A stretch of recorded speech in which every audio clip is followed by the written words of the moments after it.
नमस्कार, मेरा नाम है डॉक्टर श्वेता गोस्वामी और मैं जीवा फर्टिलिटी की मेडिकल डायरेक्टर हूँ।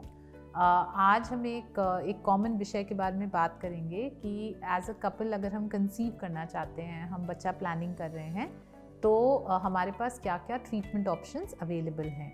तो ये तो बात तय है कि ऐसा नहीं होता है कि हर किसी को IVF या टेस्ट ट्यूब बेबी की ज़रूरत पड़ती है।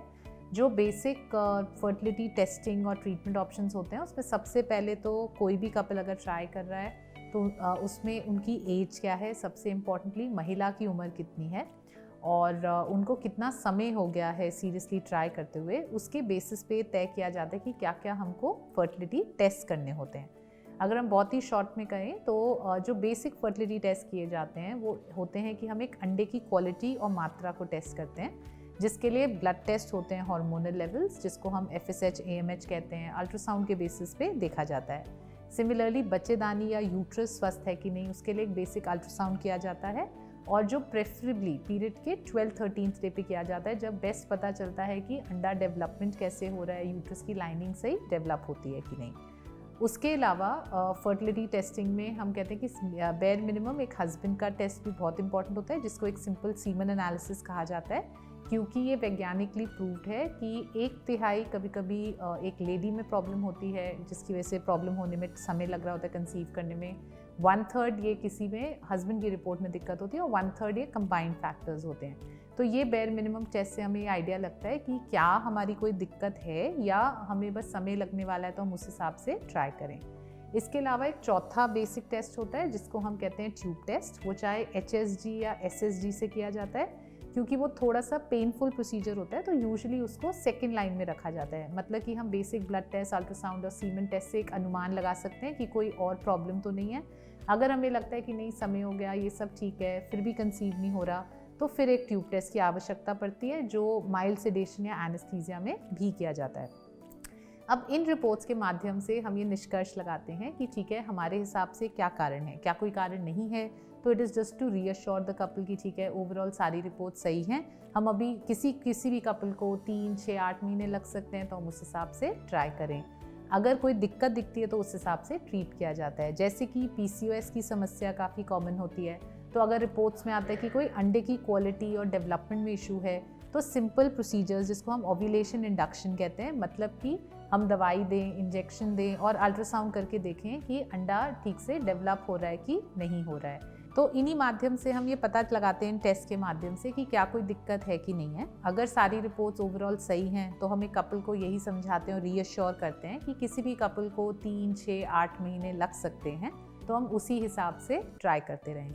अगर किसी में कोई और समस्या निकलती है, जैसे कि PCOD एक काफ़ी कॉमन बीमारी होती है, तो उसमें अगर ये आता है कि महिला को एग डेवलपमेंट या ग्रोथ में कोई इशू है, तो अकॉर्डिंगली वो एक सिंपल प्रोसीजर जिसको हम ओव्यूलेशन इंडक्शन कहते हैं, उस माध्यम से इलाज किया जाता है। तो उसमें सिंपल मेडिसिन, इंजेक्शंस देके फॉलिकुलर स्टडी, अल्ट्रासाउंड के माध्यम से देखा जाता है कि अंडे की ग्रोथ ठीक है कि नहीं है, साथ में यूट्रस की लाइनिंग जिसको झिल्ली भी कहा जाता है वो ठीक से डेवलप कर रही है कि नहीं, और टाइम इंटरकोर्स मतलब समय बताया जाता है कि किस इंपॉर्टेंट टाइम पे हम लोग को ट्राई करना चाहिए।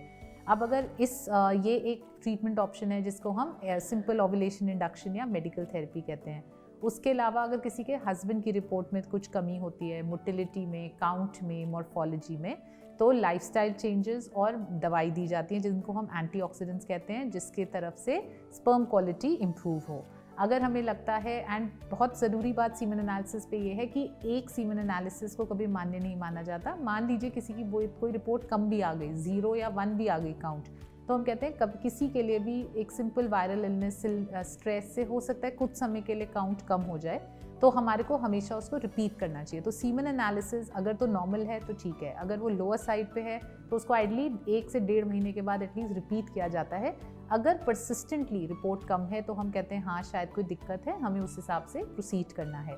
तो अगर परसिस्टेंटली सीमन रिपोर्ट में दिक्कत आती है तो IUI जैसा प्रोसीजर आता है जिसको हम इंट्रा यूट्राइन इंसेमिनेशन कहते हैं। उसमें बेसिकली होता क्या है कि हम महिला का अल्ट्रासाउंड पे ट्रैक करते हैं कि एग किस दिन बनता है, कौन सा वो एक ही सबसे महत्वपूर्ण दिन है महीने में जिसमें एग फूटता है।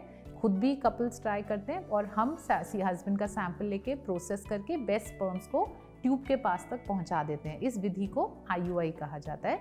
और वो स्पेसिफिकली 2-3 इंडिकेशन में रिक्वायर्ड होता है। एक, जहाँ पे हस्बैंड की रिपोर्ट में प्रॉब्लम हो। 2, अगर ये अनएक्सप्लेन्ड है, समझ ही नहीं आ रहा क्यों नहीं हो रहा, तो हम कहते हैं ठीक है, हम एटलीस्ट स्पर्म्स को बेस्ट ट्यूब के पास पहुँचा दें IUI के माध्यम से।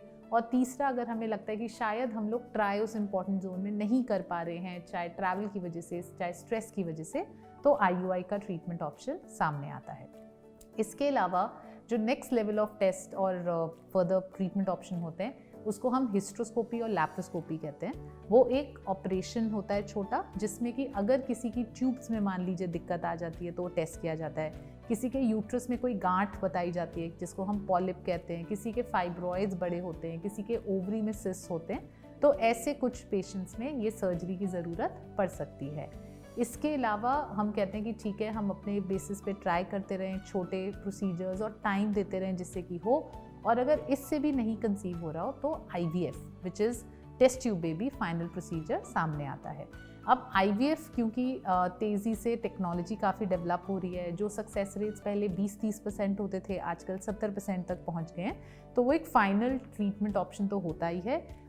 कुछ लोगों में वो एब्सोल्यूट इंडिकेशन होता है, जैसे कि मान लीजिए किसी की अंडे की मात्रा बहुत कम है, किसी की हस्बैंड की रिपोर्ट की मात्रा इतनी कम है कि IUI से भी नहीं हो सकता, किसी की ट्यूब में ही ब्लॉकेज आ जाए जो चाहे HSG पे ही लगे कि ठीक नहीं है, या लैप्रोस्कोपी करने के बाद भी, ट्यूब को ओपन करने के बाद भी कोई कंसीव नहीं कर पा रहा, तो वो तो एब्सोल्यूट इंडिकेशंस होते हैं कि भाई ये लोग नेचुरली नहीं कंसीव कर पा रहे, इसीलिए IVF की ज़रूरत पड़ेगी।